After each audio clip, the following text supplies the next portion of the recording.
গ্রামের নাম শানপুর। গ্রামটি ছিল রূপকথার মতো। চারিদিকে সবুজ মাঠ, ছোট্ট ছোট্ট গাছপালা, নদীর স্রোত বয়ে চলেছে গ্রামের পাশ দিয়ে। সকাল হলে পাখিরা গান গায়, সন্ধ্যা হলে আকাশ রাঙে কমলা আলোয়। এই গ্রামের প্রান্তে একটি পুরনো পাহাড় ঘেঁষা পথ ধরে গেলে দেখা মেলে এক অদ্ভুত ঘরের, যার নাম 1000 আয়নার ঘর। এই ঘর নিয়ে গ্রামের মানুষের মধ্যে নানা কাহিনী ঘোরে। কেউ বলে সেখানে ঢুকলে তুমি নিজেকেই 1000 বার দেখবে। কেউ আবার বলে ঘরের আয়নাগুলো নাকি মানুষের মনের অবস্থা বুঝতে পারে। তোমার ভিতরের মনটাই যেন প্রতিফলিত হয় সেখানে। এই গ্রামেই থাকতো 8 বছরের এক চঞ্চল কৌতূহলী ছোট্ট মেয়ে, যার নাম ছিল রিয়া। রিয়া একটু ব্যতিক্রমী। সে স্কুলে যায় না, বাইরের জগৎ সম্পর্কে জানে না তেমন। তার বাবা মা একটু রক্ষণশীল, তাই রিয়া সবসময় ঘরের মধ্যেই থাকে। জানালার ফাঁক দিয়ে আকাশ দেখে, গল্পের বই পড়ে আর স্বপ্ন দেখে একদিন বাইরে গিয়ে সব আবিষ্কার করবে সে। এক সন্ধ্যার কথা, একদিন রাতে রিয়া রান্নাঘরের পাশে বসে লুকিয়ে বাবার সঙ্গে মার আলাপ শুনছিল। আয়না ঘরের সামনে আবার পাখি বাসা হয়েছে, আজকে আবার কেউ সেখানে গেছিল। আশ্চর্য এই ঘরটি, তাই না? হ্যাঁ, যারা সাহায্য করে ঢোকে তার জীবনে মানে খুঁজে পায় বোধ হয়। এই কথাগুলো রিয়ার মনে যেন আগুন ধরিয়ে দিল। পরদিন সকালে রিয়া তার সবচেয়ে কাছের বান্ধবী মায়ার কাছে ছুটতে গেল। মায়া একটু শান্ত এবং ভীতু স্বভাবের। নতুন জায়গা, নতুন অভিজ্ঞতা সে একেবারেই পছন্দ করে না।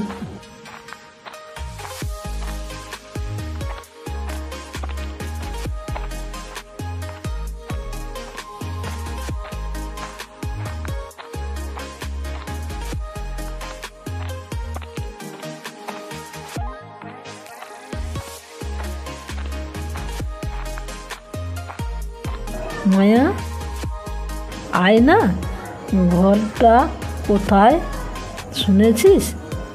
আমরা সেখানে যাব আজই। তুই পাগল, ওটা নাকি জাদুর ঘর। ভয়ঙ্কর কিছু হয়ে গেলে ভয় পেলে চলবে নাকি? আমি তো আছি, চল প্লিজ। অনেক বলার পর মায়া রাজি হয়।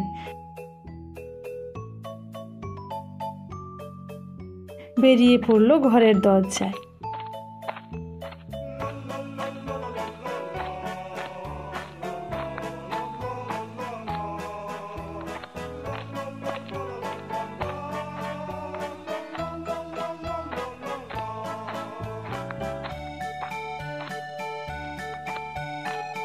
তারা অনেকক্ষণ পথ হেঁটে নদীর কিনারা পেরিয়ে গাছের ছায়া মারিয়ে যখন আয়না ঘরের সামনে এসে দাঁড়ায়, দুইজনেই কিছুটা থমকে যায়।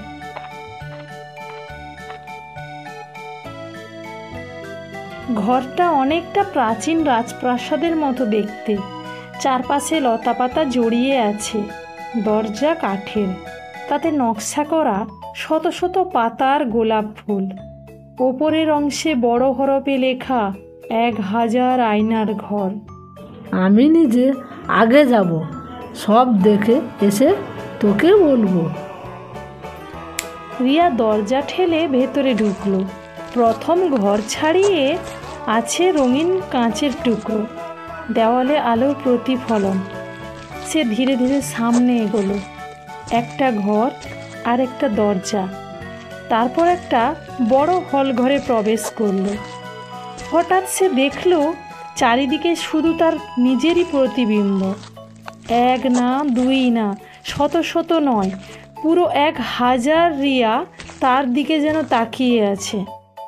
সবাই হেসে উঠছে, হাত নেড়ে বলছে, হাই রিয়া, তুমি দারুণ, তুমি অনেক সাহসী, তুমি ভালোবাসতে জানো। রিয়া হেসে উঠল। সে ঘুরতে লাগলো, লাফাতে লাগলো। তার প্রতিটা হাসি, প্রতিটি অঙ্গভঙ্গি আয়নাগুলোতে প্রতিফলিত হচ্ছে। সে অনেকক্ষণ সেখানে কাটিয়ে বাইরে এলো, চোখে তার আনন্দের ঝিলিক।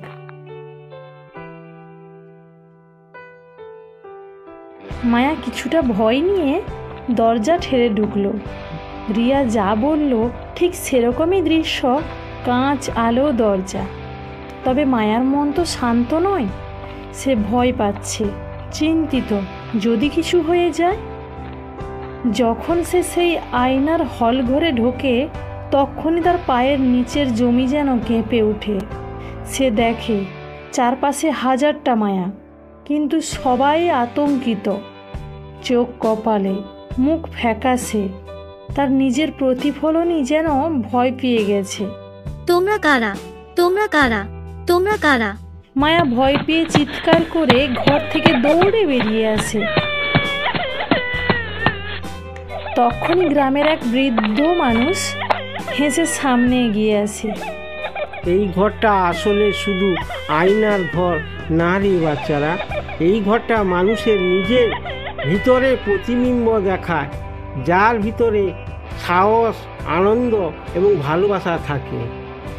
সে নিজেকেই দেখবে আনন্দে, আর যার ভিতরে ভয়, সংশয়, সে তাকিয়ে দেখবে সেই অন্ধকারকে।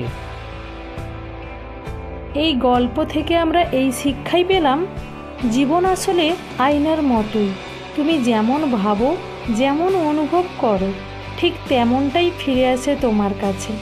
তাই সবসময় নিজের মনকে সাজাও, ভালোবাসো, সাহস আর বিশ্বাস দিয়ে, কারণ জীবন তোমার মনকেই প্রতিফলিত করে। দেখো বন্ধুরা, আমার মতো যদি তোমরা একটু একটু ভয় পাও, তাহলে ভয় পাওয়ার কিছু নেই।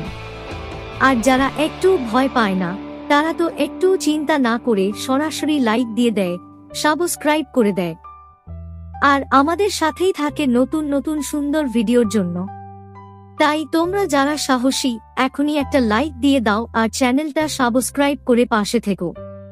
তোমাদের একটা লাইক আমাদের জন্য অনেক বড় শক্তি। তোমাদের সাপোর্টই আমাদের নতুন নতুন গল্প আর কন্টেন্ট তৈরির অনুপ্রেরণা দেয়। আর সাবস্ক্রাইব করলে প্লিজ বেল আইকনটা টিপে দিও, তাহলে আমাদের নতুন ভিডিও আসার সাথে সাথে তোমরা সবার আগে দেখে ফেলতে পারবে। ভুলে যেও না কমেন্ট করে তোমাদের মতামত জানাবে, কারণ তোমাদের মন্তব্য শুনে আমরা বুঝতে পারি কেমন লাগছে আর কিভাবে আরো ভালো কিছু বানানো যায়।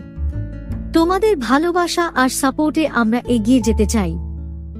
সাথে থেকো, পাশে থেকো, ভালোবাসা পাঠিয়ে দাও।